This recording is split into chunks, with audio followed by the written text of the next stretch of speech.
네, 선생님 오늘도 역시나 정말 좋은 강의 감사합니다. 예. 지난 시간에는 저희가 잘못된 탈모 상식들에 대해서 예. 제가 정말 많이 질문했었잖아요. 예. 근데 오늘은 탈모에 좋은 음식과 나쁜 음식에 대해서 이야기 나눠보도록 하겠습니다. 먼저요, 선생님, 모발을 건강하게 해줄 수 있는 음식에는 어떤 게 있을까요?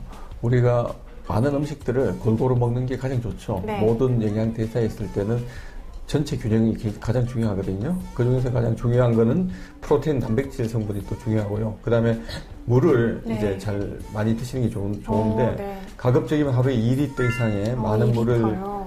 상당히 어려울 겁니다. 2리터면. 네. 그래서 해주시는 게 좋고요.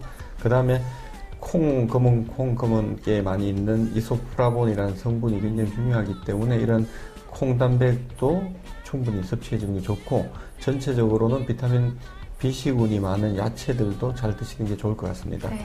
첫 번째로는 그러니까 모든 음식을 다 골고루 예, 골고루 골고루. 게 1등으로 가장 편식을 중요하고요. 하시면 안 됩니다. 네, 그렇군요. 그러면 이제 단백질을 어느 정도 섭취를 해야 되는 건가요?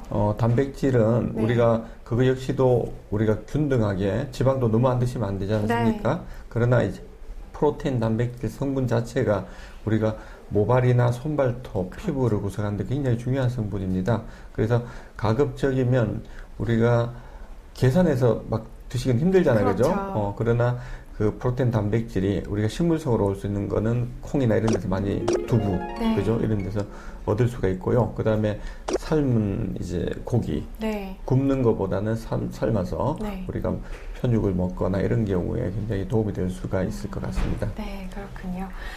저는 또 이런 얘기를 들은 적이 있거든요. 소의 간을 먹게 되면은 탈모에 굉장히 좋다라는 이야기가 있는데 이거 정말 그런가요? 보통 소나 뭐 닭이나 이런 돼지의 간에는 네. 그 비타민 A군이나 B군이 많이 축적이 되어 있습니다. 그래서 이 역시 이제 우리가 삶아서 드시는 경우에는 다른 독성 성분이 좀 빠지고, 그 다음에 불에 직접 익히거나 튀기지 않기 때문에 지방 성분이 또 증가되지 않기 때문에 네.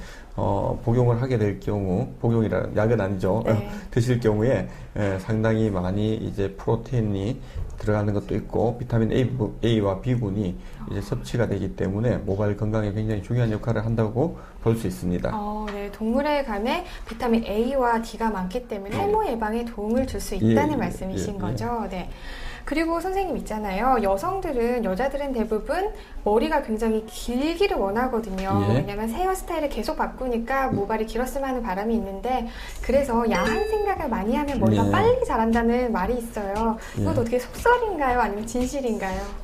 속설이죠. 네. 그래서 많은 분들이 그렇다 생각을 하는데, 그게 또 뭐 남자들 같으면 정력과도 관계돼서 네. 말씀을 드리는데, 지난 시간 말씀드렸다시피 네. 정설은 아닙니다. 그래서 머리카락이 잘 건강하게 자라는 것 중에 하나가 밤에 일찍 자서 네. 모발 건강에 중요한 역할을 할 수 있고, 그 다음에 그 시간에 야한 생각하지 말고 네. 드시는 거를 골고루 잘 섭취하고 네. 콩단백 좀 더 드시면 네. 더 도움이 될 것 같습니다. 네. 왠지 선생님의 눈빛이 저에게 좀 말씀하시는 것 같은데요. 네, 야한 생각하지 말고 예. 네, 콩 단백질을 많이 섭취해라. 네, 꼭 기억을 하도록 하겠습니다. 자, 그리고 다음 질문은요. 사실 요즘 환절기여서 굉장히 피부가 건조하잖아요. 예. 그렇기 때문에 비듬 때문에 또 고민하시는 분들이 많이 계시거든요. 비듬에 좋은 음식도 좀 추천을 해주시죠. 예. 비듬은 이제 두 가지로 생각할 수가 있습니다. 우리가 정상적인 비듬이 있습니다. 그래서 모든 사람들이 비듬이 조금 더 생기는 분이 있고 좀 적은 분이 있고, 이거는 정상 범위에서 비듬이 좀 더 생기는 거고요. 네. 두 번째는 이제 지루 피부염이 있어서 병적으로 비듬이 심해서 각질이 떨어지는 경우가 있습니다. 두 번째 경우는 지루 피부염을 치료를 해야 되는 부분이고요. 첫 번째 이제 정상적이지만 비듬이 많은 경우, 그럴 때는 이제 좋은 음식들은 뭐 야채를 많이 섭취해서 비타민 B씨군이 증가되거나 물을 많이 섭취하는 거는 조금 도움이 되겠지만 악화인자가 많아요. 그래서 기름기가 너무 많은 음식들을 이제 많이 과식을 하거나 그다음 흡연을 많이 하는 경우에 그 다음날 그런 증세가 더 심한 분들이 많이 있거든요. 그래서 그런 것들을 오히려 좀 피해가는 게 더 도움이 될 것 같습니다. 그리고 비듬을 예방하는 것 중에 하나는 샴푸를 할 때 좀 네. 충분히 시간을 줘서 약용 샴푸를 2, 3분 내지 5분 정도를 둬서 그 비듬균, 피트로스포름이라는 진균을 네. 좀 억제시켜주는 게 굉장히 중요하거든요. 그러고 나서 잘 말려줘야 되는데 전부 다 막 바쁘다 보니까 아침에 긴 머리카락을 덜 말린 상태에서 밖에 나가게 되면 네.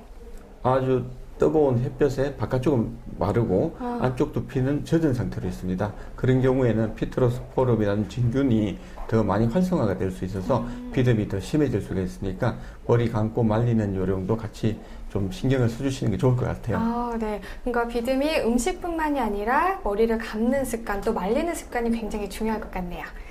네, 그리고 남자분들은요, 탈모 치료제를 먹게 되면 성적 기능이 약화된다고 해서 과연 탈모를 치료를 해야 될지 아니면 성적 기능을 또 고민을 해야 될지 굉장히 좀 헷갈려 하시는 분들이 많으신데요. 예.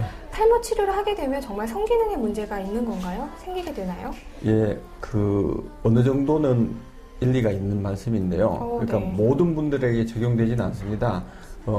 통계학적 자료에 보면 약을 복용하는 분의 약 1.8%나 어떤 통계에서는 한 2%대 이제 성욕 감퇴가 이렇게 되는 경우가 있는 걸로 보고들이 있습니다. 그래서 모든 분이 다 적용이 된다면 전 세계에서 이렇게 많은 분들이 이 약물을 드시고 있지는 않겠죠. 그래서 만약에 특이하게 그 약물에 대한 반응이 그렇게 있는 경우에는 약을 다른 약으로 변경할 수도 있고요. 네. 그다음 그 약을 용량을 줄여서 할 수도 있고, 그다음 다른 약제나 다른 방법을 이렇게 바꿀 수도 있습니다. 그래서 너무 겁을 내지 마시고 일단 정확하게 진단받은 상태에서 필요한 경우 약을 써보고, 그다음 그 약이 만약에 자기가 우리가 복숭아나 딸기나 이런 좋은 과일도 알러지 있는 분들은 못 드시잖아요, 네. 그렇죠? 예, 그와 똑같은 이제 현상이라고 보시면 되니까 너무 걱정하지 마시고 약을 쓰셔도 될 것 같습니다. 네, 무엇보다도 자신의 상태를 알려면 전문가와 상담을 하는 게 가장 좋은 방법일 것 같네요. 예, 맞습니다. 요즘에는요, 사실 시중에 탈모를 치료하고 예방할 수 있는 샴푸가 굉장히 많이 나왔거든요. 예. 저도 그래서 탈모를 예방할 수 있는 샴푸를 사용하고 있는데요. 이런 제품들이 효과가 있는 건가요? 그 탈모를 예방하는 샴푸라는 거는 의학적인 측면에서 사실 검증이 굉장히 어렵습니다. 솔직히. 네. 왜냐 그러면 샴푸를 하는 동안에 머물고 있는 시간이 길어야 2분에서 5분밖에 안 되거든요. 그 시간 동안에 모발로 투과해서 들어가서 그 어떤 약용 성분이 들어간다는 건 굉장히 어렵다고 봅니다. 네. 그래서 앞으로는 아마 연구가 많이 되면 이제 투과력이 좋은 약용 샴푸나 바른 약들이 점점 나올 거지만 네. 현재 시점에서 의학적으로 봤을 때 샴푸로 머무는 시간은 짧다고 봐서 오히려 탈모 예방보다는 피지를 많이 없애거나 네. 안 그러면 지루 피부염을 이렇게 예방할 수 있는 샴푸를 쓰는 게 네. 오히려 비용 대비 효과가 높을 것 같습니다. 그럼 그 역시도 또 자신의 두피의 상태를 잘 알아야 하기 때문에 또 선생님 같은 전문 이제 의사 선생님을 찾아가서 예. 정확한 진단을 받는 게 중요할 것 같습니다. 예, 예. 탈모가 있으면요, 여러 가지 방법을 다 해보잖아요. 예. 그리고 특히 탈모를 치료를 받게 되면은 비용이 만만치 않아서 홈케어를 하는 분들이 요즘 예. 꽤 늘어나고 예. 있는데요. 제 주변에도 어성초가 탈모에 굉장히 좋다고 해서 이 어성초 물을 마시기도 하고 또 이렇게 모발에 뿌리기도 하더라고요. 예, 근데 예. 정말 이 어성초가 민간요법인지 아니면은 이게 검증된 효과적인 방법인지 궁금한데요. 예. 어떤가요? 아마 작년하고 굉장히 어성초가 대한민국 열풍이었죠. 네, 맞아요.